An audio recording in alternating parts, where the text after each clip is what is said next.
तर मैत्रिणींनो, आज आपण उपासाचा बटाट्याचा खीस करूया।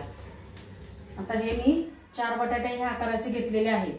त्याचे मी साल काढून घेणार आहे आणि ह्याच्यात खिसून घेणार आहे। आता खिसते। खिसलेले बटाटे मी पाण्यात घालून घेतलेले आहेत। त्यातला आपल्याला स्टार्च काढायचे पिळून। ते स्टार्च खायचं नाही कारण स्टार्चने जाडी वाढते।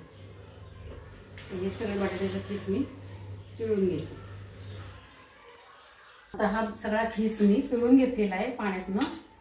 कढई गरम कर ठेवली आहे, त्यात तूप घातलेलं आहे। उपासाला जिरे चालतात आणि ज्या गोष्टी ह्याच्यातल्या तुम्हाला चालत नाहीत त्या स्किप करा ना तुम्ही, चालतंय।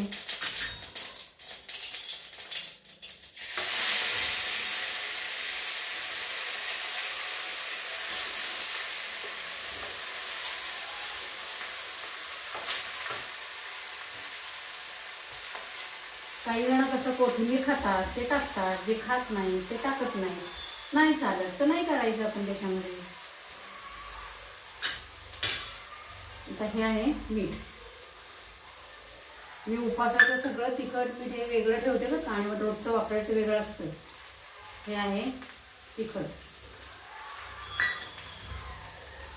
मी त्याच्यात कोथिंबीर टाकलेली आहे। आता हे सगळं हलवून घेणार आणि मग त्याच्यामध्ये साखर आणि कूट घालणार आहे।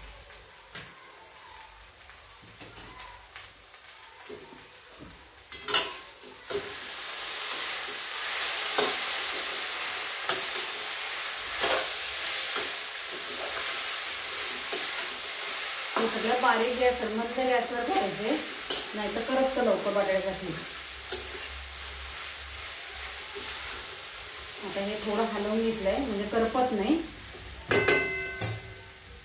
आता ह्याच्यामध्ये मी साखर घालून घेते।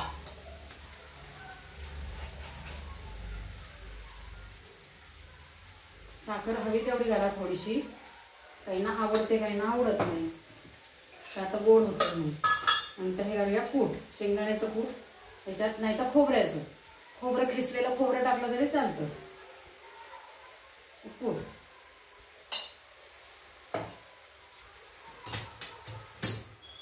ही कोथिंबीर,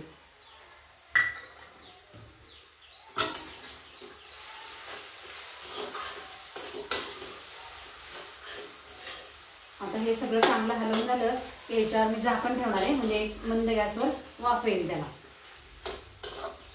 हे बघा, मी साधारण 15 ते 20 मिनिटं लागतात त्याला झाकण लावून शिजवावं लागतं। आता हा खीस पूर्णपणे शिजलेला आहे। शिजलेला कसा आहे तो दाखवते। हे बघा, पटकन फुटतो, याचा अर्थ हा शिजलेला आहे। आता गॅस मी बंद करते। आज गणेश जयंती आहे म्हणून उपासाचं दाखवलेलं आहे आणि पटकन होणार असतं।